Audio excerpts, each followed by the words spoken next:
Hi friends, welcome back to budget master. Marvel cinematic യൂണിവേഴ്സിന്റെ എക്കാലത്തെ പ്രധാനപ്പെട്ട ഒരു കഥാപാത്രം തന്നെയാണ് ലോക്കി. എന്നാൽ ലോക്കി ഇപ്പോൾ മൾട്ടിവേഴ്സിന്റെ രാജാവാണ്, മൾട്ടിവേഴ്സിന്റെ എല്ലാമാണ്. എന്നാൽ ലോക്കി എങ്ങനെയായിരിക്കും സീക്രട്ട് വേഴ്സിലും ഇതുകൂടാതെ ഡൂംസ്ഡേയിലും, പ്രത്യേകിച്ച് ഡൂംസ്ഡേയിൽ ഒരു വലിയ പങ്ക് വഹിക്കാൻ പോകുന്നത്? ഇപ്പോഴത് വലിയൊരു ഫാൻ തിയറിയാണ്. സോ അതുകൊണ്ട് തന്നെ സ്പോയിലർ അലേർട്ട്. അതുകൊണ്ട് നമുക്ക് ഇന്നത്തെ വീഡിയോ നടക്കാം. അതിന് നിങ്ങൾ എൻ്റെ ഈ ചാനലിലെ വീഡിയോ അവർ കാണുന്നെങ്കിൽ ഈ ചാനൽ ഒന്ന് സബ്സ്ക്രൈബ് ചെയ്യണം, എനേബിൾ ചെയ്യുക. ഞാനിപ്പോൾ പുതിയ വീഡിയോയിൽ നിങ്ങളോട് എഴുതുന്ന സോ ലെറ്റ്സ് സ്റ്റാർട്ട്. സത്യം പറയുകയാണെങ്കിൽ ഇതൊരു സീക്വൻസ് ഓഫ് ഇവന്റ് തന്നെയാണ്. അഥവാ കുറേ അധികം കാര്യങ്ങളിലൂടെ കടന്നാണ് അവസാനം ഒടുവിൽ ലോക്കിയുടെ അടുത്തേക്ക് ഇതെല്ലാം തന്നെ എത്തുന്നത്. ഇതെല്ലാം തന്നെ ആരംഭിക്കുന്നത് ഫാന്റാസ്റ്റിക് ഫോറിലൂടെയാണ്. ഇപ്പോൾ റെഡിറ്റയിൽ കറങ്ങി നടക്കുന്ന ഒരു ഫാൻ തിയറി തന്നെയാണ്. സോ അതുകൊണ്ട് തന്നെ സ്പോയിലർ അലേർട്ട് തുടക്കത്തിൽ തന്നെ പറയുന്നു. ഫാന്റാസ്റ്റിക് ഫോർ എന്ന സിനിമയ്ക്ക് ഈ ഒരു മാർവൽ സിനിമാറ്റിക് യൂണിവേഴ്സിന്റെ ഫ്യൂച്ചറിൽ, പ്രത്യേകിച്ച് സീക്രട്ട് വേഴ്സുമായി ബന്ധപ്പെട്ട് നടക്കാൻ പോകുന്ന ആ ഒരു ഫ്യൂച്ചറിൽ വലിയ പങ്ക് തന്നെയുണ്ട്. എങ്ങനെ ഡോക്ടർ ഡൂം ഇതിലെല്ലാം പങ്കാളിയാവും, എങ്ങനെ ഫാന്റാസ്റ്റിക് ഫോർ ഇതിനെല്ലാം പരിഹാരമുണ്ടാകും, അവഞ്ചേഴ്സും ബാക്കിയുള്ള ടീമുകളും എങ്ങനെ ഇതിൽ ഒത്തുചേരും, ഒരു പരിധി നമുക്ക് മനസ്സിലാക്കാൻ സാധിച്ചിട്ടുണ്ട്. ഫാന്റാസ്റ്റിക് ഫോർ എന്ന സിനിമയിലൂടെ അവർ തീർച്ചയായിട്ടും മൾട്ടിവേഴ്സൽ ട്രാവൽ നടത്തും എന്നുള്ള കാര്യം ഇപ്പോൾ ലേറ്റസ്റ്റ് ആയിട്ട് വന്നിട്ടുള്ള ആ ഒരു ലീക്ഡ് പിക്സിൽ പോലും നമുക്ക് മനസ്സിലാക്കാൻ സാധിക്കുന്നത് എന്താണോ ടോണി സ്റ്റാർക്ക് ഉണ്ടാക്കിയ ആ ഒരു ടൈം ട്രാവൽ ഡിവൈസ്, അതിന് തുല്യമായിട്ടുള്ള ഒന്ന് ഇവരും ഉണ്ടാക്കുന്നുണ്ട്. സോ അതുകൊണ്ട് തന്നെ മൾട്ടിവേഴ്സൽ ട്രാവൽ ഈ സിനിമയിൽ നടക്കും.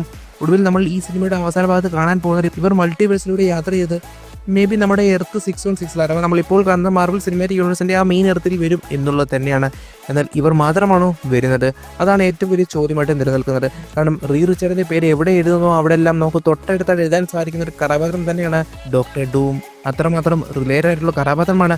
എന്തിന് ഇപ്പോൾ ലേറ്റസ്റ്റ് ആയിട്ട് വന്നിട്ടുള്ള ആ ഒരു കാസ്റ്റ് അനൗൺസ്മെന്റിൽ പോലും ഡോക്ടർ ഡൂമിനോട് ചേർന്നിട്ടുള്ള ആ ഒരു ചെയർ പോലും ഉള്ളത് റിച്ചർഡിൻ്റെ പേരാണ്. സോ അതുകൊണ്ട് തന്നെ ഇവർ പരസ്പരം വളരെയധികം റിലേറ്റഡ് ആയിട്ടുള്ള കഥാപാത്രങ്ങൾ തന്നെയാണ്. ഫാന്റാസ്റ്റിക് ഫോർ ടൈം ട്രാവൽ നടത്തും, അല്ലെങ്കിൽ മൾട്ടിവേഴ്സൽ ട്രാവൽ നടത്തുമ്പോൾ അതേസമയം ഡോക്ടർ ഡൂമും നടത്തും. മേ ബി ഫാന്റാസ്റ്റിക് ഫോറിന്റെ അതേ ഇറത്തിൽ നിന്ന് തന്നെയാകാം ഡോക്ടർ ഡൂം വരുന്നത്, അല്ലെങ്കിൽ മറ്റേതെങ്കിലും. എന്നാൽ പോലും ഇവർ പരസ്പരം കണക്റ്റഡ് ആകും എന്നുള്ളതിൽ ഒരു തർക്കവുമില്ല. ഡോക്ടർ ഡൂം ഒരു എർത്തിലെത്തുമ്പോൾ നമ്മുടെ ഫാന്റാസ്റ്റിക് ഫോർ നമ്മുടെ എർത്തിലേക്ക് എത്തുന്നു. ശേഷം ഇവിടെ നിന്നും ഇൻകേർഷൻ അല്ലെങ്കിൽ ടൈംസ് റൺ ഔട്ട് എന്ന ഒരു കൊമിക്കിന്റെ കാര്യങ്ങൾ നടക്കുന്നു. ഇതായിരിക്കും നമ്മൾ ഡൂംസ്ഡേ എന്ന സിനിമയിലൂടെ കാണാൻ പോകുന്നത്. കാരണം ഒരു യൂണിവേഴ്സിലുള്ളവർ മറ്റൊരു യൂണിവേഴ്സിലേക്ക് പോയി കഴിഞ്ഞാൽ അവിടെ ഇൻകേർഷൻ സംഭവിക്കും, അഥവാ ആ ഒരു യൂണിവേഴ്സിന്റെ ബാലൻസ് നഷ്ടപ്പെടും, അവ പരസ്പരം കൂട്ടിയിടിക്കും. ഇതാണ് ബേസിക്കലി ഇൻകേർഷൻ. ഇങ്ങനെ ഇത്തരത്തിൽ അവർ ചെന്നുപെട്ട ആ എർത്തുകൾ പരസ്പരം കൂട്ടിയിടിക്കും. അഥവാ ഡോക്ടർ ഡൂം എത്തിപ്പെട്ട ആ ഒരു എർത്തും അതേപോലെ ഫാന്റാസ്റ്റിക് ഫോർ എത്തിപ്പെട്ട നമ്മുടെ എർത്തും പരസ്പരം കൂട്ടിയിടിക്കാൻ ആരംഭിക്കും. ഈ രണ്ട് യൂണിവേഴ്സുകളിലായിട്ട് ഇപ്പോഴുള്ളതിലെ ഏറ്റവും ബുദ്ധിശക്തിയുള്ള അല്ലെങ്കിൽ ബുദ്ധിമാനായിട്ടുള്ള രണ്ടുപേർ അവർക്കുണ്ട്. ഡോക്ടർ ഡൂം അതിബുദ്ധിമാനായിട്ടുള്ള സയന്റിസ്റ്റാണ്, അതുപോലെ സകല കാര്യങ്ങളിലും മിടുക്കനുമാണ്. സോ അതുകൊണ്ട് തന്നെ ഡോക്ടർ ഡൂം അവിടെയുള്ള സൂപ്പർ ഹീറോസുമായി ചേർന്ന് ഒരു പ്ലാൻ തയ്യാറാക്കും, എങ്ങനെ ഇൻകേർഷനെ തടയാമെന്ന്. അതേസമയം റിച്ചാർഡും നമ്മുടെ മെയിൻ ഇറത്തിൽ അവഞ്ചേഴ്സിനോടൊപ്പം ചേർന്ന് ഇത്തരത്തിലുള്ള ഒരു പ്ലാൻ റെഡിയാക്കും. എന്നാൽ ഇവിടെ മനസ്സിലാക്കേണ്ടത് ഇവിടെ നായകന്മാരോ വില്ലന്മാരോ ആരുമില്ല, മറിച്ച് സർവൈവേഴ്സ് മാത്രമാണ്. അഥവാ അവഞ്ചേഴ്സും ഇലുമിനാറ്റീസും ഇതുകൂടാതെ താനോസ് ഉണ്ട് എങ്കിൽ, അഥവാ ഇപ്പോഴും ഞാൻ പറയുന്നത് മൾട്ടിവേഴ്സിലുണ്ട്. സോ അതുകൊണ്ട് തന്നെ താനോസ് വേണമെങ്കിലും കാണാൻ സാധ്യതയുണ്ട്. അങ്ങനെ താനോസും എല്ലാം തന്നെ സർവൈവേഴ്സ് ആണ്. അവരെല്ലാം പരസ്പരം രക്ഷപ്പെടാൻ വേണ്ടി മാത്രം നോക്കുന്നവരാണ്. ഈ ടൈംസ് റൺ ഔട്ട് എന്ന ഒരു കോമിക് എഡിഷനിൽ നോക്കി നമുക്ക് മനസ്സിലാക്കാൻ സാധിക്കുന്നത് ഓരോരുത്തർ പരസ്പരം ഓരോ ടീമായിട്ട് മാറി. അവർക്കറിയാം നമ്മുടെ ഇടത്തിനെ സംരക്ഷിക്കണമെങ്കിൽ കൂട്ടിയിടിക്കാൻ പോകുന്നതിനെ നശിപ്പിച്ചേ മതിയാകൂ. നശിപ്പിക്കണമെങ്കിൽ ഒന്നില്ലെങ്കിൽ അവിടെ ഉള്ളവരെ എല്ലാം കൊല്ലണം, അല്ലെങ്കിൽ അവരെല്ലാവരും എങ്ങോട്ടെങ്കിലും മാറ്റണം. കൊല്ലുക എന്നിട്ട് മാത്രമാണ് പലരുടെയും അവസാന ലക്ഷ്യമായിട്ട് വരാൻ പോകുന്നത്. ഈ ഒരു കോമിക് എഡിഷനിൽ ഏറ്റവും വലിയ പങ്ക് വഹിച്ചിട്ടുള്ള കഥാപാത്രമാണ് നെയ്മർ. പറയാൻ കാരണം നെയ്മർ എന്ന കഥാപാത്രം ഒരു ആന്റി ഹീറോ ആണ്. മറ്റൊരു യൂണിവേഴ്സിലെ എർത്തിലേക്ക് എത്തുമ്പോൾ അവിടെ ഉള്ളവരെ കൊല്ലാൻ പലർക്കും മടിയായിരുന്നു, പ്രത്യേകിച്ച് ക്യാപ്റ്റൻ അമേരിക്കയ്ക്കും ബ്ലാക്ക് പാന്തറും. എന്നാൽ ആ ഒരു പങ്ക് നിർവഹിച്ചത് നെയ്മറാണ്. സോ അതുകൊണ്ട് തന്നെ നെയ്മറിന് മനസ്സിലാക്കാൻ സാധിച്ചു ഇവരെ കൊണ്ടൊന്നും, അല്ലെങ്കിൽ താൻ ഇപ്പോൾ നിൽക്കുന്ന ഈ ടീമിനൊന്നും ഒന്നും തന്നെ ചെയ്യാൻ സാധിക്കില്ല എന്നുള്ളത്. കാരണം അപ്പോഴേക്കും അവിടെ അവഞ്ചേഴ്സും ഇലുമിനേറ്റീസും എല്ലാം ഒന്നായിട്ടിരുന്നു. എന്നാൽ നെയ്മറും ഈ കൂട്ടത്തിൽ ഉണ്ടായിരുന്നു. എന്നാൽ പോലും പിന്നീട് അവിടെ നിന്നും പിന്മാറി ശേഷം താനോസിന്റെ കബാൽ എന്ന ആ ഒരു ടീമിൽ ജോയിൻ ചെയ്തു. അവർക്ക് ഒരു തരി പോലും ദയയില്ലായിരുന്നു. ഈ എർത്തിനെ രക്ഷപ്പെടുത്താൻ അവർ മറ്റുള്ള എർത്തിൽ പോയി ഒരു ദയമില്ലാതെ എല്ലാവരെയും കൊന്നൊടുക്കി. ഇത്തരത്തിൽ പല പല ഇവന്റുകൾ നമ്മൾ ഈ ഒരു സിനിമയിലൂടെ കാണാൻ സാധ്യതയുണ്ട്. ടൈംസ് റൺ ഔട്ട് എന്ന കോമിക് എഡിഷനിൽ നമ്മൾ ഇത്തരത്തിലാണ് കാണുന്നത്. മുൻപ് ഞാൻ പറഞ്ഞതുപോലെ ഇവിടെ റിച്ചാർഡുണ്ട്, അവിടെ ഡോക്ടർ ഡൂമുണ്ട്. എന്നാൽ ഡോക്ടർ ഡൂമിന് ഇതെല്ലാം തന്നെ മുൻകൂട്ടി അറിയാമായിരുന്നു.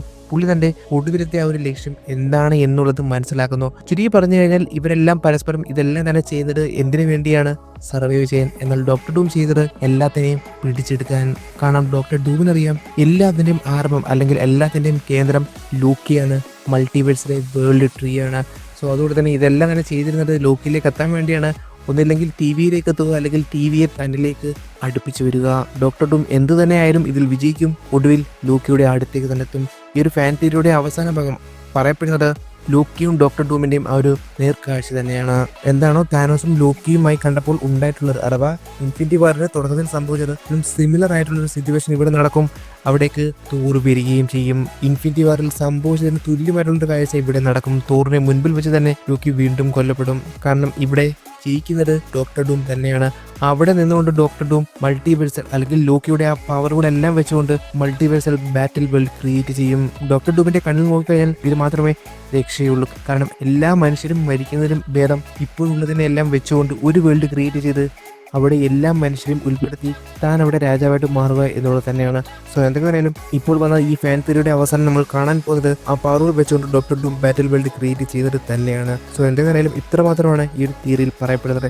ഇതിൽ ബാക്കിയായിട്ട് എന്താണ് സംഭവിക്കാൻ പോകുന്നതെന്നെല്ലാം നമ്മൾ സീക്രട്ട് വേഴ്സിൽ കാണാം. ഈ ഒരു ഫാൻ തിയറി സത്യമാണ് എങ്കിൽ മാത്രം ഒരേ ഉറപ്പാണ് ടൈംസ് റൺ ഔട്ട് എന്ന ഒരു കോമിക് എഡിഷന് ഡൂംസ്ഡേ എന്ന ഒരു സിനിമയിൽ വലിയ പങ്ക് തന്നെയുണ്ട്. തീർച്ചയായിട്ടും കാത്തിരിക്കാം സംഭവിക്കാൻ പോകുന്നത് കാണാൻ വേണ്ടി തന്നെ. സോ അതുകൊണ്ട് തന്നെ ഇപ്പോൾ മനസ്സിലാക്കണം എന്തായിരിക്കും ലോക്കിയുടെ ആ ഒരു വേൾഡ് ട്രീ കൊണ്ട് ഉദ്ദേശിക്കുന്നത് എന്ന്. സോ അതുകൊണ്ട് തന്നെ നമുക്ക് ഇന്നിവിടെ അവസാനിപ്പിക്കാം. സോ അതോട് ഇഷ്ടപ്പെട്ടാൽ തീർച്ചയായും നിങ്ങൾ ലൈക്ക് ചെയ്യുക. അതോടൊപ്പം അഭിപ്രായം തീർച്ചയായും ഇവിടെ കമന്റ് ബോക്സിൽ പെടുത്താം. നിങ്ങൾക്ക് നേരത്തെ ഫാൻ തിയറീസും പ്ലോട്ട്സ് ഇവിടെ കമന്റ് ബോക്സിൽ പെടുത്താം. എപ്പിസോഡ് നമുക്ക് detail clear and break down ചെയ്യുന്ന പ്രതീക്ഷ. എൻ്റെ വരമൽ യു വാച്ചിങ് വിഡ്ജറ്റ് മാസ്റ്റർ.